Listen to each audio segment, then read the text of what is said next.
Good morning, YouTube family and friends. Hope you had a good last few weeks.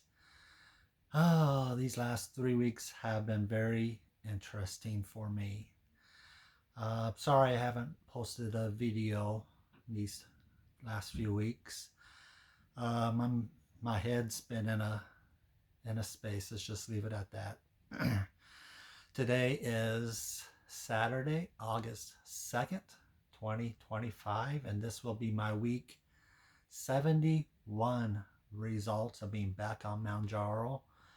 And today we are going to talk about mental health on top of getting weight update and blood sugar update. Just as an FYI, the last 2 weeks I've weighed in at 243 each week, so there's been no change on weight from week 68. So I've been holding steady at 243, except for today. I'll go ahead and give you my weight right now, get that out of the way. I weighed in. I weighed in this morning at 240. So this last week I've lost 3 pounds. Yay! So that puts my weight for the 71 weeks of being back on Mounjaro while dealing with a host of medical issues at a +4. So I hope one of these days I can get that number into a negative. I hope, but we shall see. So I did have yesterday. I had a low blood sugar scare. I don't know why. I ate breakfast. I snacked throughout the rest of the day. And it was before I ate supper, I started to get that feeling. If you ever deal with low blood sugar, you know that feeling where your body doesn't feel right and you start to get the shakes coming on a little bit, the low blood sugar shakes. And so I checked my blood sugar and it was 60. So it was dropping. So I don't know. Yeah, I don't know what causes that. There's no reason for it that I can think of.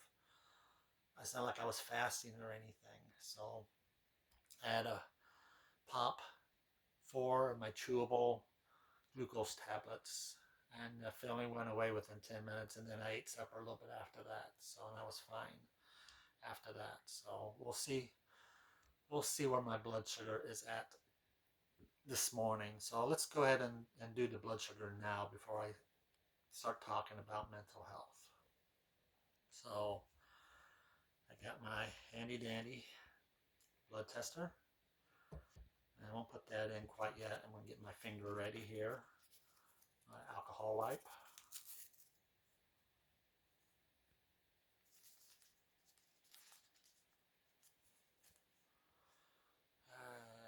Let's do this finger today.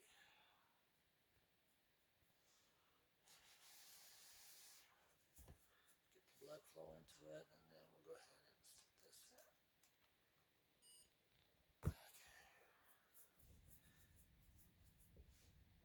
Okay.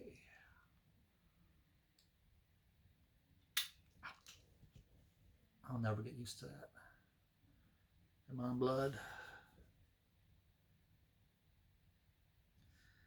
That should be enough, hopefully.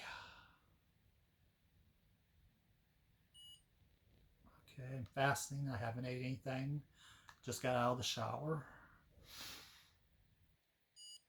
Okay, 89. So usually it's in the 90s, so it's not bad. I haven't ate anything, so I'll eat something here after I get done with this video.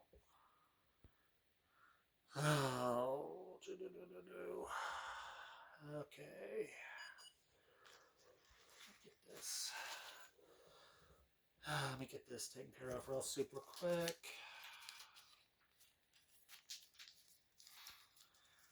All right, as many of you who follow me know, I had 2 surgeries this year. The first surgery back in March about my Inspire device for sleep apnea. It's a nerve stimulator. Yeah, and I'm struggling with it. I'm on setting 4, but I'm supposed to use my handy dandy CPAP with it until I get to a setting that I feel like it works.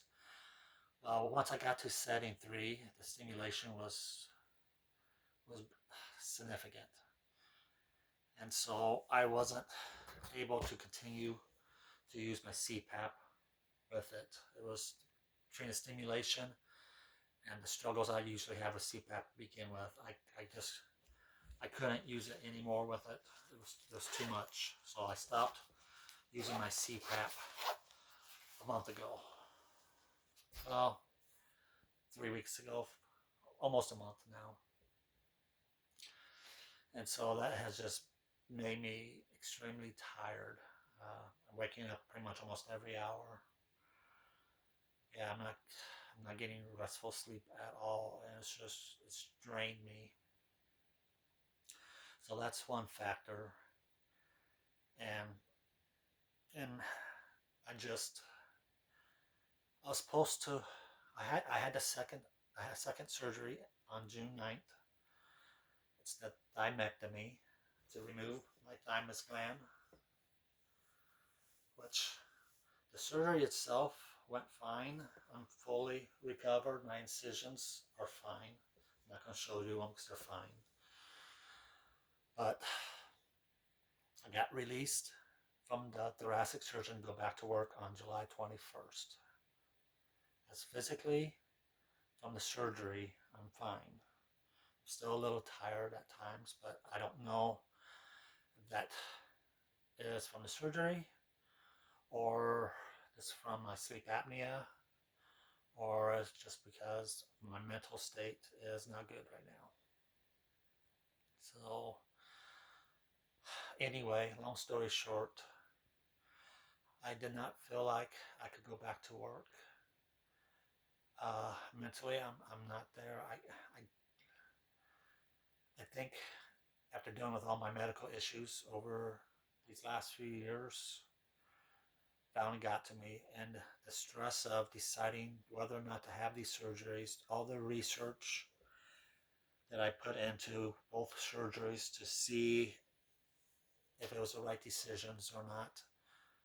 I still don't know if I made the right decisions or not on them. I mutilated myself with this Inspire device, you know, and then the thymus gland, it's to treat my autoimmune disease, my generalized myasthenia gravis, but I won't know if it worked for 6 months to a year or longer. No, there's a good chance the thymus gland was causing it since it was enlarged. And thank God there's no cancer in it, but it was enlarged. And that was a surprise to them. So yeah, it's a good chance it was the cause of it, but I won't know. So I went through the surgery and the risk of the surgery, and not just the risk of the surgery itself, but the risk of having the thymus gland removed. All for I don't know if it works or not. You know, I have to. It's a waiting game, and waiting sucks. So, and the chances of by having the thymus gland removed, I'm 2 times more likely to develop cancer, and cancer runs high on both sides of my family. On top of that, my liver disease, my non-alcoholic fatty liver, that turned into liver cirrhosis, has scarring on it, which in turn I have an enlarged spleen and I have a small varices in my esophagus because of the liver disease. And so I get ultrasound every 6 months. And so, but having the thymus gland removed, study shows gives you a 2 times more chance of cancer. So did I just double my chances of getting cancer? That's the risk of the surgery. And on top of that, having the thymus gland removed, you know, some studies show that it can affect my body's ability to recover from being sick or enhance my chance of getting sick and my body being able to fight it off. You know, having the thymus gland removed should reduce the amount of auto antibodies in my body, which is what's causing my autoimmune disease. It attacks the receptors that the muscles have that receive the signal from the nerves to move. So all your voluntary muscles to move. And the antibodies will plug up those receptors so the signal from the nerve can't get to them, or they just destroy the receptors. But I guess my body that has the high antibody count, the autoantibodies, that won't improve for a while. I guess it takes a while for those to get out of your system. So, yeah, which is weird. I don't understand that. And then also, if the T cells were not behaving correctly in my body because of the thymus gland was messed up, those won't, they have to get retrained or something like that. I don't know. That's just weird. But anyway, yeah, so that takes a while to know. But anyway, just dealing with that, dealing with my liver. Oh, and then this is something else. My chart when I go to do an e-check-in for my doctor's appointments.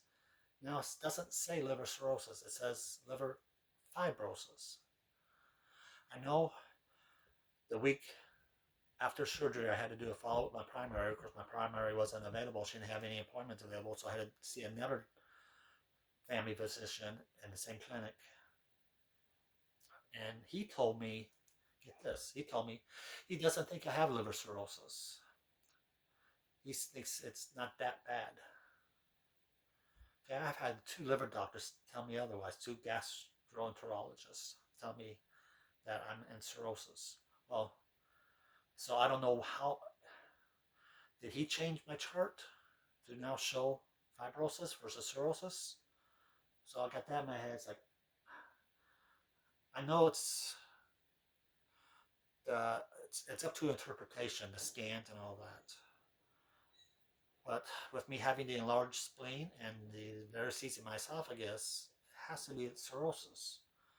But he says he doesn't think it's cirrhosis. He thinks it's fibrosis, which is the stage before cirrhosis. So I was like, what am I supposed to think?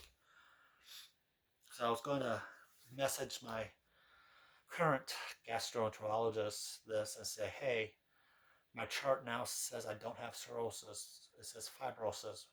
Did you change that diagnosis? Or did this family physician that I've seen one time change it? So I was like, oh my God. So I don't know what to think. I'm trying to tell myself it doesn't matter if it's cirrhosis or fibrosis. The treatment is the same. There's no treatment. You just have to try to be healthy, try to lose the weight, eat right, to try to stop the progression of the scarring of the liver. So in any case, I'm trying to tell myself that it doesn't matter which one it is, but it's like messing with my head.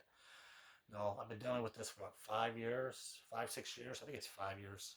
I've been saying 6 years, but I think it's 5 years. I got diagnosed with a cirrhosis right as COVID was hitting. And I keep thinking that's 2019, but I think that's 2020. If that's the case, it was like in February. So it was February 2019 or February 2020. I don't remember which one. I think it's 2020 now. So I think it's 5 years and not 6 years. But I've been telling myself, no, people at this stage where I'm at with the spleen being enlarged and with me having varices, that no, I'm in this stage of, okay, medium age to live without a liver transplant can vary from 7 to 12, 12, 15 years, somewhere around there. So I'm keep telling myself, oh my God, I'm running out of time. But if it's fibrosis and not cirrhosis, that just, oh my God. So that's messing with my head. But anyway, so I got that going on. And they're just dealing with these symptoms of the autoimmune disease. Even now, look at my eye. It's cockeyed. So I don't know. But it's just like I got so much going on, man, physically, that I'm stressing about mentally, and I'm still in a new position at work. I'm still not fully trained.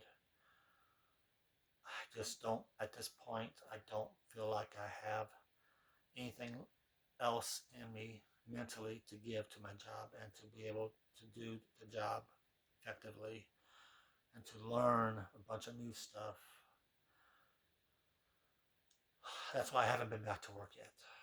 So I was supposed to go back on July 21st. So it's been almost this Monday, be 2 weeks since I haven't gone back to work yet.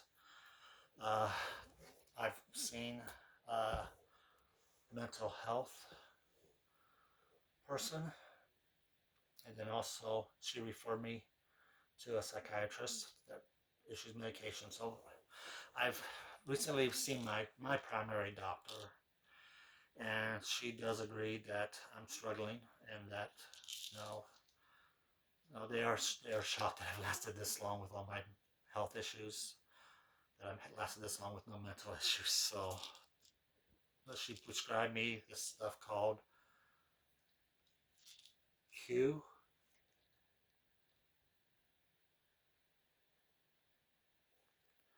It's Quetiapine. Quetiapine. Fumarate. F Fumarate. 25 milligrams. I looked this up. This stuff is mainly treated for psychosis, but it does. I did read up that it can be also treated, used as a supplement for anxiety, and it does make you drowsy. So I take this at night, but it makes me drowsy, and my body's really sensitive to medication, so the drowsiness lasts at least 12 hours, which sucks. Well, the psychiatrist at the immediate care facility agreed that I had a lot going on, and she filled out a new FMLA form for me for work to have me out for mental health. And there's TBD, there's no set date to go back to work. So, and she prescribed more on that here in a second. She prescribed me this. If you can't see it, it's called escitalopram. Escitalopram. It's just a very small dose, just 5 milligrams. And this is also for anxiety. So both agree. They all agree that I'm facing anxiety and depression. The side effect, unfortunately, is the only one on top of. One of these can make you have trouble sleeping, but yeah, it's meant to be sleepy because it makes you drowsy. But the side effect I'm experiencing with this is tremors, and I stopped taking my pyridostigmine methanol pretty much for my autoimmune disease because of the tremors. I was getting side effect of tremors.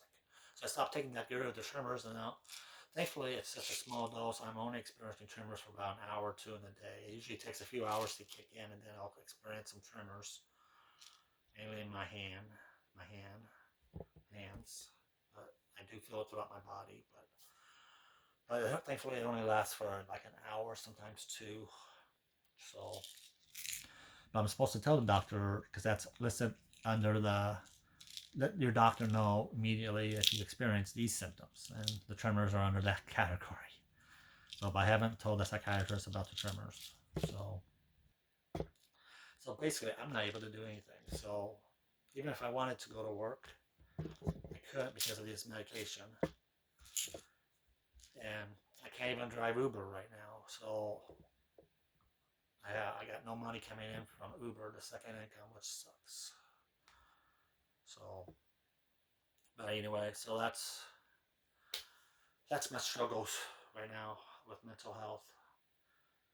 I don't know where it's going to end up.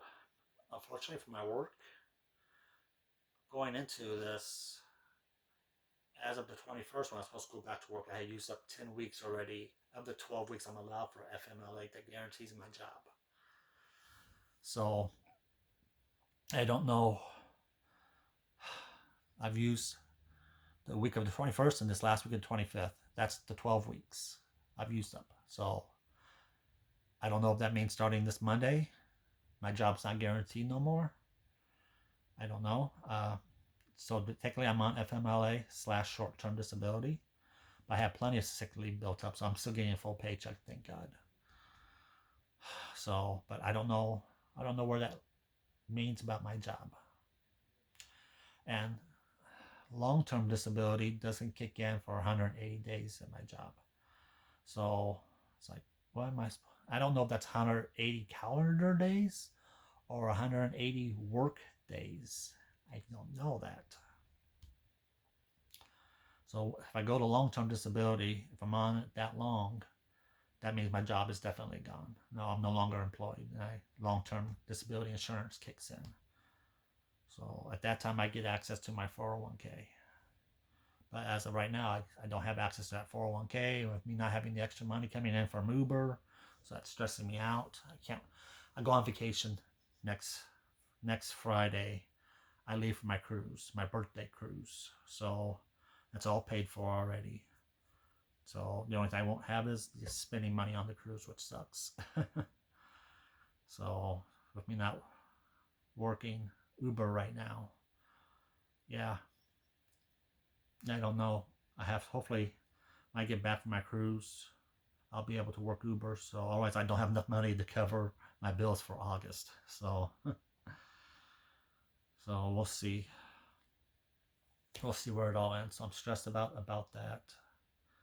I was supposed to call these other places to get me a regular psychiatrist and mental health person, because people I saw was just at the immediate care facility at the hospital. And so they gave me a couple of different numbers to call to see if I can get set up a regular psychiatrist and mental health person. But I called one of the numbers, left a voicemail, and they never called me back. So I never called the other one because I was waiting for them to give me a call back. Well, I called on Monday, and all week long they never returned my phone call. I left a message saying, no, I'll be a new patient, and so, but they never called back. So I need to either call them back and see if I can get somebody on the phone, or call the other number, the other facility, to see if I can set up as a new patient. So I don't know. But anyway, that's my update. Sorry, folks, 23 minutes long. If you're still listening to this video, I appreciate it. So I am going to take my Mounjaro shot, 7.5. So open that up to the needle. Move it to unlock position. Oh, let's see here. This has to be 2 inches away from the belly button. All right, here we go.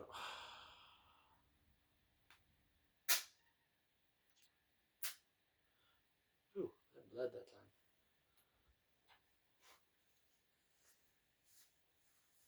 Ooh. Must have hit a vein. A small little blood vessel, I should say, not a vein, blood vessel. Yeah, it's already stopped, so. All right, well, that's all I got for you. So if you lasted this long, thank you for listening. Yeah, we'll see what happens here. So if I don't know if I'm gonna post a video every week. Uh, we'll see how I feel. Next Saturday, I board my cruise. I'm on the Carnival Jubilee, yay, out of Galveston, Texas. So I fly to Houston on Friday, and I'll stay at a hotel near the airport, and then I'll take the shuttle from the airport to the cruise port. And so I'm looking forward to this. The Jubilee is their biggest ship. I've been on Carnival Celebration and the Carnival Mardi Gras. So the Jubilee, they're all three sister ships. They're all the same. So But this is the last one, so I've been on all three of them. So I'm really looking forward to this cruise. Even though I won't have any spending money, I'm just going to relax and enjoy the cruise. So if you want to see videos from my cruise, go ahead and go to my other channel, YouTube channel, Cruise with Sean, and you'll see videos that I post at some point next week. Well, not next week, the week after. So, all right. Take care, everybody. Remember to live life to the fullest. You never know what's going to happen. So, I'm living proof of that. All right. I love you all. Be kind to each other. Take care. Bye bye.